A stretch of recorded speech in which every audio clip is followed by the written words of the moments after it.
que finalement, Philippe et moi, on a partagé, enfin, on l'avait en tête tous les deux dans des réunions préparatoires. C'est un historien grec qui s'appelle Thucydide et qui a écrit La guerre du Péloponnèse et qui regardait les questions du pouvoir. C'était l'époque où Athènes et Sparte se faisaient la guerre. Et il y avait une petite île qui essayait d'être neutre et qui disait, mais non, nous, on a... à une époque, ils étaient plutôt alliés de Sparte, mais c'est un peu comme le petit Suisse qui voulait... Et en fait, les Athéniens ont dit, non, non, on ne peut pas être neutre. Dans une guerre, on ne peut pas être neutre. Et puisque vous voulez être neutre, on va vous envahir. Et l'île a été décimée par les Athéniens. Parce que, voilà. Et Thucydide explique ça par la petite citation. Nous croyons par tradition au sujet des dieux, donc les dieux grecs, et nous voyons par expérience au sujet des hommes, que toujours, par une nécessité de nature, tout être exerce tout le pouvoir dont il dispose.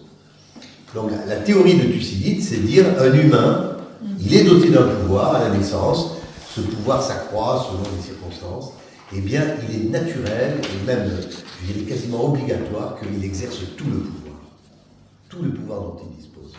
Et Simone Weil, dans un bouquin, justement, reprenant la citation de Thucydide, elle part dans l'autre sens en disant ne pas exercer tout le pouvoir dont on dispose dans une situation donnée, c'est supporter le vide. Cela est contraire à toutes les lois de la nature, la grâce seule le peut.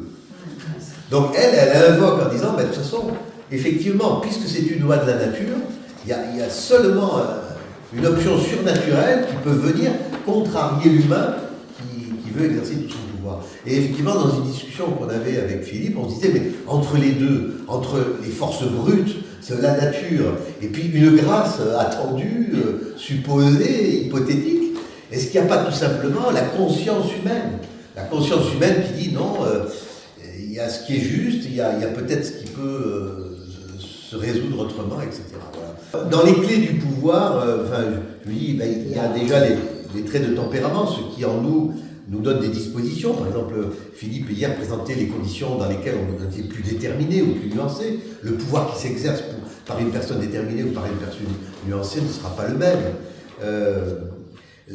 Cette trilogie du vital, du sensible et du cérébral, force, séduction, influence, trois manières d'exercer le pouvoir. Le pouvoir par la force, le pouvoir par la séduction, le pouvoir par l'influence mentale et l'argumentation et surargumentation.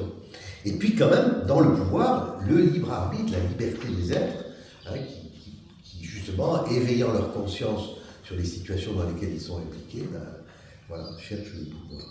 Alors quand on regarde dans le dictionnaire, c'est intéressant, le pouvoir c'est à la fois ordinairement la possibilité d'agir, avoir le pouvoir de faire quelque chose, donner son pouvoir dans une assemblée générale, la puissance qu'on exerce, donc c'est l'autorité à laquelle on est soumis et l'autorité à laquelle on se soumet.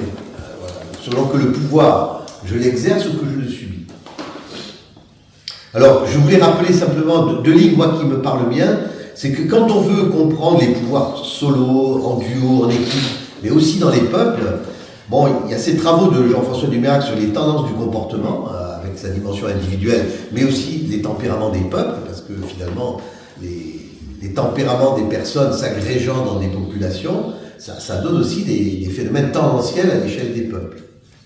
Et puis les travaux de René Girard sur tout ce qui est la violence dans la société, le désir mimétique, par exemple les influenceurs aujourd'hui, la théorie de René Girard sur le désir mimétique, elle se traduit notamment, un influenceur aujourd'hui, il peut quasiment par son action, décider des millions de gens à acheter tel article, à s'abonner à tel réseau. Enfin, il y a un pouvoir d'influence, et les influenceurs suscitent des désirs, et les phénomènes mimétiques qui sont à l'œuvre dans la société agrègent à un moment donné des pouvoirs et des vouloirs d'une manière étonnante. Voilà.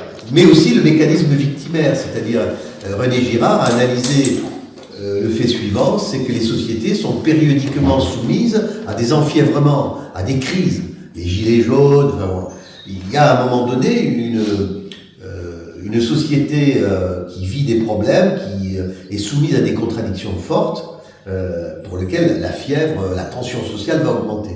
Et très souvent dans l'histoire, la résolution des mécanismes problématiques des sociétés se fait par la désignation d'un bouc émissaire. Le pouvoir d'intergénération. Voilà, la plupart des cultures et des civilisations sont fondées sur le patriarcat. Et le patriarcalisme, quand même, qui est son abus. Les plus anciens sont souvent détenteurs du pouvoir et du patrimoine. Les plus jeunes en dépendent. Voilà. On peut relier cet état de fait à l'exercice de la parentalité. L'enfant, l'étymologie d'enfant, c'est infans. En latin, ça veut dire celui qui n'a pas la parole. Est soumis à l'autorité des parents. Mais devenu adulte, son émancipation sociale ne s'accompagne pas toujours d'une émancipation psychique. Le maintien des appellations papa-maman, même si c'est pas radical, mais c'est une indication, voilà. Et l'interdit qui se dresse à l'idée, même au désir de nommer ses parents par leur prénom. C'est des petites choses, mais on s'aperçoit que finalement, il y a des poids générationnels et des exercices du pouvoir.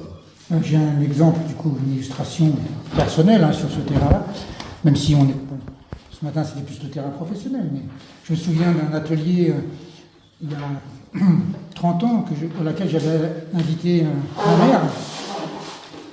Ma mère, elle avait invité sur un atelier de formation à la connaissance de soi. Et la première chose qu'elle m'a dit en démarrage d'atelier, « S'il te plaît, tu m'appelles pas maman. »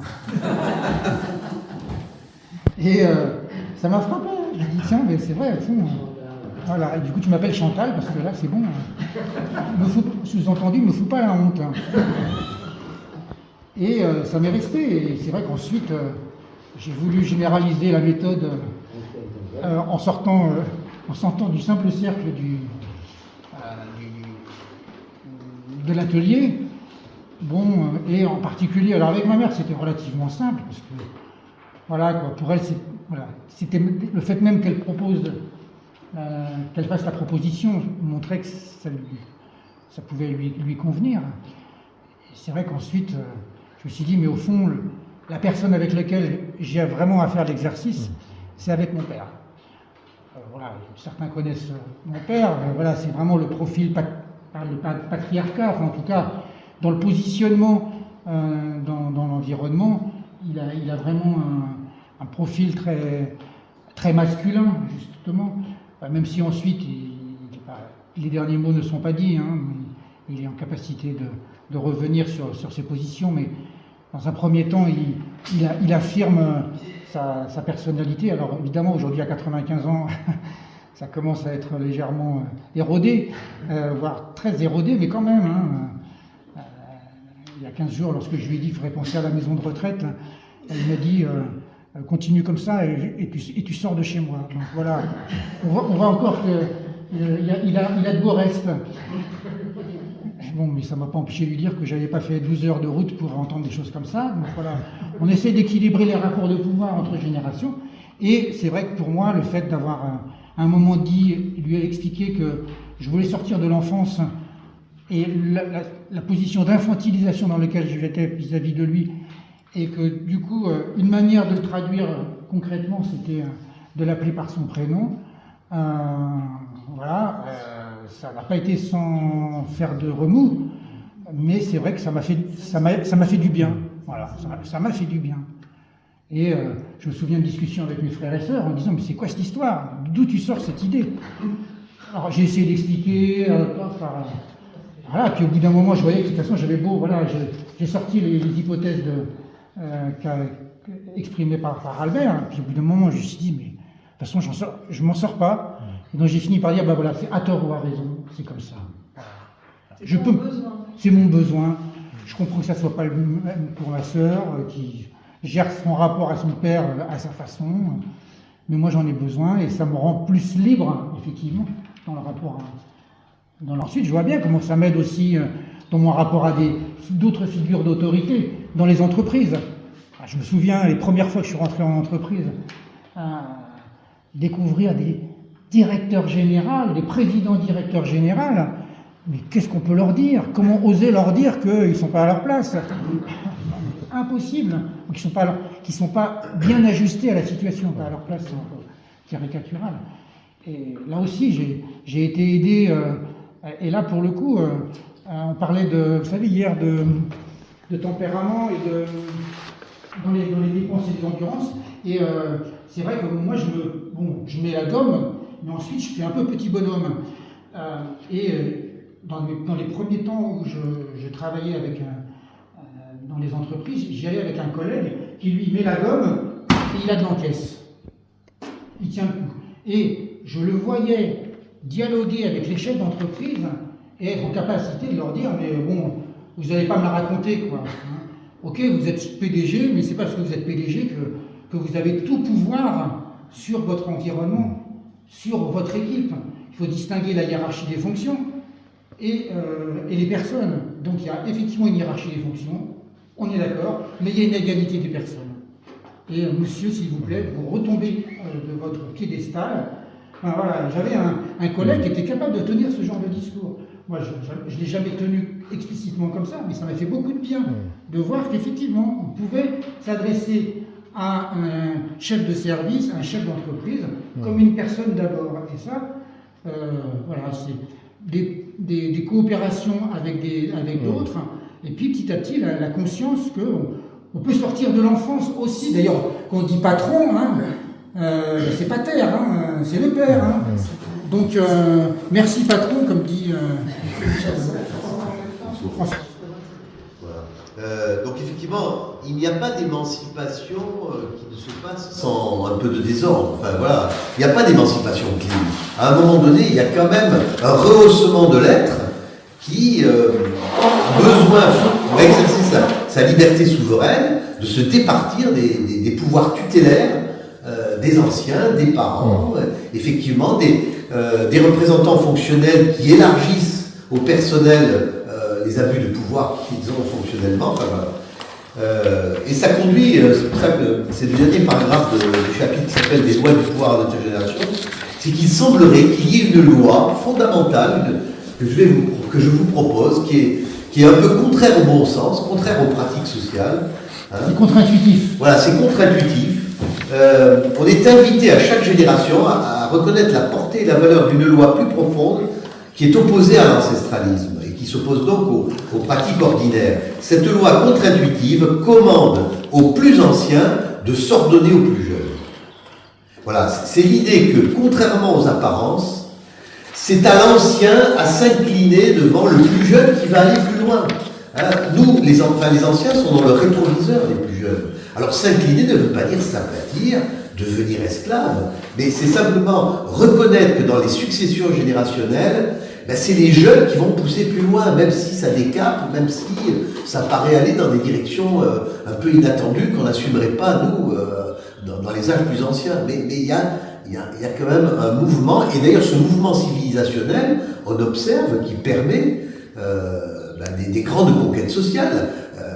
L'abolition de l'esclavage, alors il y a toujours bien sûr, comme on dit, il y a toujours l'hyperdomination capitaliste et ancestraliste, mais il y a quand même, je dirais, des lanceurs d'alerte, il y a quand même, on dénonce un peu plus les abus des autoritarismes, même si le chemin doit toujours être vécu. Voilà. Se dire donc, l'ancien, et on est tous l'ancien de quelqu'un et le junior d'un autre. Et donc se dire, on se situe dans des successions générationnelles, et quel est au fond le rôle que je dois jouer dans le rapport à mes fils, dans le rapport à des plus jeunes que moi, en association, en famille, etc. Et le rapport aux plus anciens. Moi, ça me fait penser notamment à la question d'environnement aujourd'hui, où on a il y a un certain nombre de générations de jeunes là, qui ont été éduqués à tous les problèmes de déchets et compagnie. Ils sont hyper... Et aujourd'hui, je trouve qu'on est dans une situation où il y a un vieux monde qui résiste par rapport à la prise en compte des questions d'environnement, mais qui demain, j'ai l'impression qu'il va y avoir une bascule, ils vont être mis au banc, tous ces gestionnaires, ces vieux gestionnaires, parce qu'il y a cette génération-là qui arrive, et quand elle va être au pouvoir, donc on retarde le moment où elle va être au pouvoir, mais qu'on va avoir une bascule très forte, et on ne va pas comprendre, un peu comme des scandales, du sang contaminé et compagnie, j'ai l'impression qu'il va y avoir une bascule brutale. C'est juste. Hein. Alors, le dernier point, c'est le pouvoir de servir en conscience. Enfin, voilà, cette idée que le pouvoir, c'est pas d'abord exercer un primat, c'est aussi peut-être le pouvoir de servir. Donc, c'est un peu la dernière phase du document. Malgré les abus de pouvoir à tous les échelons des sociétés humaines, et de la famille à la nation, les abus de pouvoir sont ordinaires. Hein, il montre quand même dans la conscience collective la conviction qu'un pouvoir juste doit s'exercer comme un service de bien commun. Avoir le pouvoir, c'est normalement, il est attendu des autres que ce soit pour servir. Hein, et non comme un acte de captation-prédation, fût-il encadré par des lois. Parce qu'aujourd'hui, quand même, la plupart des pouvoirs, notamment politiques, s'exercent par prédation et captation. Financier aussi. Voilà, financier, oui, c'est ça, le pouvoir financier, le pouvoir de mobiliser de la force militaire et le pouvoir de la parole qui finit par subvertir des personnes. D'où l'importance de distinguer le pouvoir que l'on prend et le pouvoir que l'on reçoit. Celui que l'on accepte sur la base d'un appel. Et on est loin aujourd'hui de voir se déployer des pouvoirs exercés après appel. On est nommé à tel grade, on se voit attribuer telle tâche, on nous confie telle fonction. Ou alors, on décide de tout faire pour s'en emparer.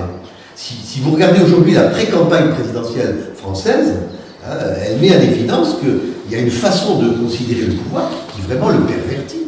Les gens se poussent du col, les gens s'imposent à nous.